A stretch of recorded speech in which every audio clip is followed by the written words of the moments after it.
Meron po tayong balita mula sa Melbourne sa Australia. Tumagilid ang isang trailer truck na may kargang mga tupa. Nasa tulay ang truck kaya naglaglagan sa highway ang mga hayo, mistulang umulan ng dose-dose ng tupa. Nagulat ang mga motorista. Nawasak ang ilang sasakyang nabaksakan ng mga tupa. May ilang umiwas naman sa mga ito kaya nabangga. Karamihan sa mga tupa ay namatay o kaya ay nagtamo ng malalang sugat.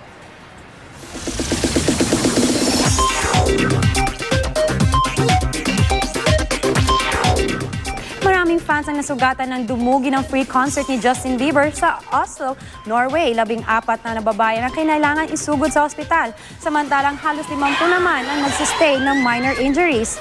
Nasa 100 pulis ang security personnel ang dineploy sa concert pero tila hindi ito sapat para sa libo-libong fans.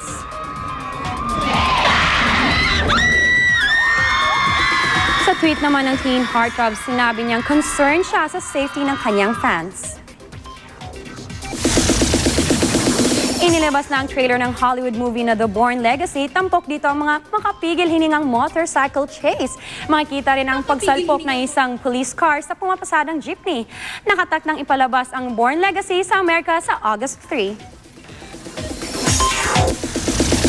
And that's it for Chika Minutes. Happy weekend, everyone! Sa ngalan ni Pia Guanyo, ako po si Isabel Oli. Mel, Mike?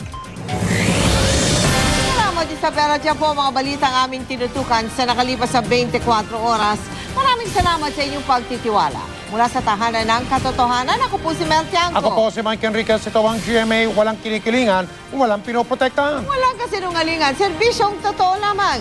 At dahil hindi natutulog ang balita, Nakatutok kami 24 oras.